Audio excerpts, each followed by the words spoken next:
17 जून को भरत भूषण तिवारी जी का एनकाउंटर हो जाता है, वो भी फेक एनकाउंटर। क्या उस माँ को न्याय मिलेगा जिस माँ ने वीर सपूत जैसे बेटे को खो दिया है? भरत भूषण तिवारी जी का लड़ाई सरकार से था, बिहार सरकार से लड़ाई था कि जमुनिया गांव में जितने भी लोग हैं सभी लोगों को बाढ़ से उठाकर बाढ़ में ही डाल दिया गया। मांग यही था कि यहाँ पे जो जमैनिया से लोग आए हैं यहाँ पे उसका मिट्टी भराव किया जाए, उनको पानी की सुविधा उपलब्ध कराया जाए, बिजली की सुविधा उपलब्ध कराया जाए और यहाँ पे गड्ढा में मिट्टी डलवाया जाए ताकि बाढ़ जब आएगा तो वहाँ पे लोगों का घर न टूटे और लोग सेफ्टी से रह पाए। और यही लड़ाई था भरत भूषण तिवारी जी का सरकार से। और इसके लिए उन्होंने एसडीएम साहब के यहाँ जाकर एक आवेदन भी दिया था, लेकिन उस पर कोई सुनवाई नहीं होता है। और एप्लीकेशन ले गए थे एसडीएम साहब, और ये लड़ाई इतनी बड़ी हो जाती है, इनको अरेस्ट करने के लिए प्रशासन आ जाती है और ये जानते थे कि मैं सच का लड़ाई लड़ रहा हूँ, उसके बाद भी मुझे सरेंडर कराया जा रहा है। इसके बाद ये अपने हाथ में हथियार लहराते हैं और सीना तान कर खड़ा हो जाते हैं कि मैं झुकने वालों में से नहीं हूँ, मेरी जो मांग है उसको पूरी किया जाए। लेकिन सरेंडर के नाम पे और इनका फेक एनकाउंटर करके वहीं पे मौत का घाट उतार दिया जाता है। खेसारी लाल यादव भरत भूषण तिवारी जी के घर पे गए हैं और उनकी माँ से मिले हैं और उनकी दुखी में शामिल होकर और उन्होंने आर्थिक मदद भी की है। और उनका लोगों से यही कहना है कि आप लोग पटना चलिए, मैं आप लोगों के साथ खड़ा हूँ और वहाँ पे हम लोग न्याय मांगेंगे। और आपको बोलना भी नहीं पड़ेगा, हम आ जाएंगे,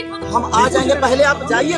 और भरत भूषण तिवारी जी का जो फेक एनकाउंटर हुआ है उसके प्रति मुझे न्याय मिले, उस माता पिता को न्याय मिले, क्योंकि एक माँ ने अपने बेटे को खो दिया, एक पिता ने अपने बेटे को खो दिया और एक बहन ने अपने भाई को खो दिया और एक समाज ने अपने वीर सपूतों को खो दिया, क्योंकि उस समाज के प्रति वही व्यक्ति था जो उनके लिए आवाज उठाता था और उनके सुख दुख में शामिल होकर उनका मदद करता था। और खेसारी लाल यादव का कहना है कि मुझे ऐसे लोगों की समाज में आवश्यकता है जो लोगों के लिए लड़े और सच्ची लड़ाई लड़े, और यही लोग समाज की कमी को पूरा कर सकता है। और मैं इस लड़ाई को आप लोगों के साथ रहकर लड़ूंगा। आप लोग आगे चलिए, मैं आप लोगों के साथ खड़ा हूँ। बारी बारी से बहुत सारे लोग आते हैं, पप्पू यादव भी आए, गुंजन सिंह भी आया और वो भी वहाँ पे दुख जताते हुए अपनी बातों को रखा और वो भी उनके साथ खड़ा होने के लिए तैयार है। और उन्होंने ये भी कहा कि पवन सिंह भी 25 तारीख को आएंगे और इस माता से जरूर मिलेंगे और इसके प्रति न्याय जरूर दिलाएंगे।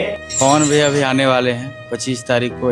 पवन सिंह एमएलसी जब से बने हैं तो उनका पावर ज्यादा बढ़ गया है और उनकी आवाज में अब ज्यादा पावर हो गया, उनकी आवाज को ज्यादा सुना जाएगा। तो पवन सिंह को जल्दी ही आना चाहिए इस मामले को लेकर और उनकी माता पिता से भी मिलने चाहिए, क्योंकि एक वीर सपूत को खो जाने का बहुत ही बड़ा दुख और गम हुआ है। यहाँ तक कि बिहार के जितने भी वकील साहब है वो भी आवाज उठाकर एकदम चल दिए हैं सड़कों पे कि नहीं, भरत भूषण तिवारी जी के साथ जो हुआ है वो बहुत ज्यादा गलत हुआ और ऐसा नहीं होना चाहिए। उस पिता को पता था कि मेरा बेटा इस सच का लड़ाई लड़ रहा है, लेकिन उसमें इसका जीत होगा या नहीं होगा ये बात उनको नहीं पता था। और पिता बेटे को तमाचे से मारता रहा, लेकिन बेटा मानने को तैयार नहीं है और बेटा लोगों की लड़ाई को लेकर लड़ रहा है उस जंग में और आखिर में उनकी हार हो जाती है और आखिर में सच का हार हो जाता है और झूठ का जीत हो जाता है और वो पिता भी खामोश हो जाते हैं। तो आप लोग भी इस परिस्थिति में शामिल हो और उनके प्रति आवाज उठाए और उन्हें न्याय जरूर दिलाए। बाकी इस पे आप क्या सोचते हैं और आपकी क्या राय है, अपनी राय कमेंट सेक्शन में जरूर दीजिएगा।